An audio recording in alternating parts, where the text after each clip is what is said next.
Hey everyone, Emily here, and today we're going to be talking about how to implement a visual schedule. Now, if you're like me, you have a visual schedule for everything that's either daily, monthly, weekly, and you need it because it tells you what to do, when to do it, and you know exactly what to expect, so your anxiety levels decrease a lot. So creating this sort of environment where you have a sense of predictability is crucial for our children while they're learning at home, really where they're learning anywhere. So that's what we're going to talk about today, is how to implement these visual schedules, because for a lot of our learners, it's a skill that needs to be taught and a skill that needs to be reinforced and practiced all the time. So let's figure out how to start that off. So today I'm going to be using a paper-based virtual schedule, a paper-based visual schedule, but I am going to be doing some videos that talk about virtual visual schedules, so be on the lookout for those. There's a lot of amazing apps, so I definitely want to highlight those so they can be used. So this is my paper-based visual schedule that I made for the sake of this video. Now, before I even get into how to implement it, we're going to talk about how to make it, because making it is crucially important to your child. The level of understanding what goes on the to-do list matters about what level of symbolic understanding your child has. So if they are a learner that really benefits from photographs, use photographs, because that's going to heighten their sense of predictability, and that's the aim of a visual schedule. So that is the best possible thing you can use. If your child is really comfortable with symbols, then absolutely use symbols. Try to keep the symbols they use consistent, so if they have a symbol set they use on their AAC device, getting those same symbols for their visual schedule is highly, highly recommended. I got these off of Google, so there are ways to get symbols, even if you want to kind of differ from the AAC system they have, so that's also an option. You can also do objects, so for example, you can use a hairbrush to talk about brushing hair. You can use scissors to talk about, OT, or if you're doing something with their hands, fine motor related.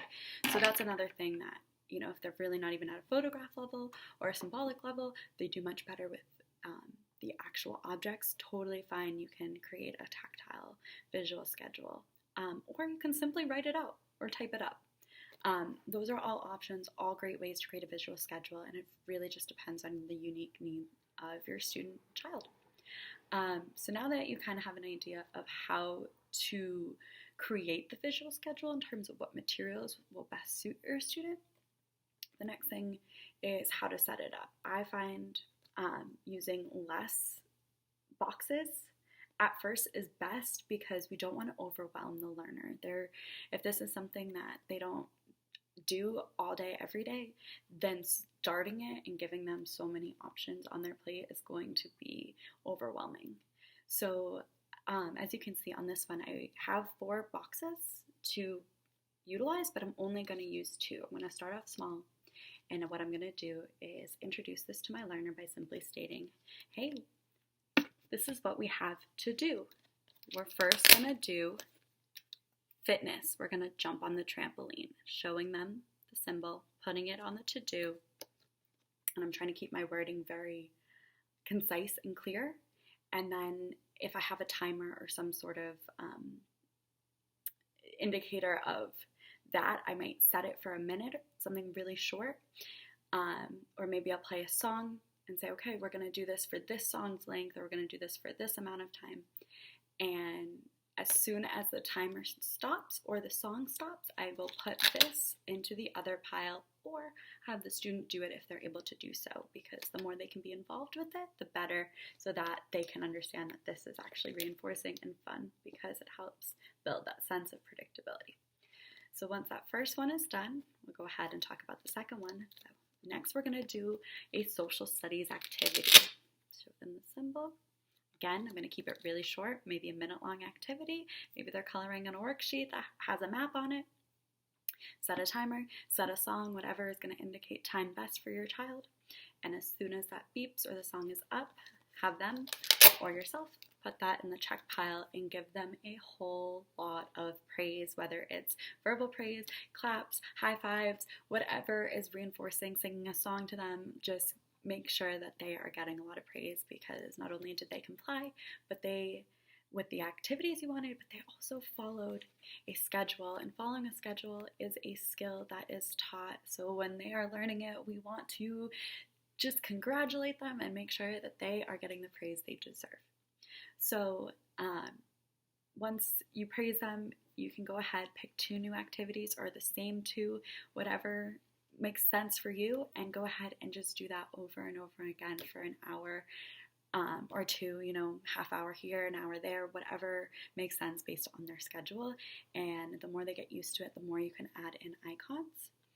And the better it's going to be for you and them, because they're going to be more likely to complete the demands and the tasks, the activities, and less likely to be avoidant to it. So those are all really good things we want to see. The only other thing really to keep in mind is I used really general activities on my visual schedule, but you can also break this down even further. So say I put the activity as teeth brushing. I could break teeth brushing down into another visual schedule, because there's so many steps in that. So for activities that have a lot of steps within them, keep in mind that it might be beneficial to have a whole nother visual schedule just for that activity specifically, and using that same process, starting off small, really reinforcing the steps at first, and then slowly adding more and building more so that it's complete. So that is really the gist of visual schedules. I'm really happy that you were here to join me today to discuss that, and hopefully when you go and implement it, you see a lot of success. Thank you.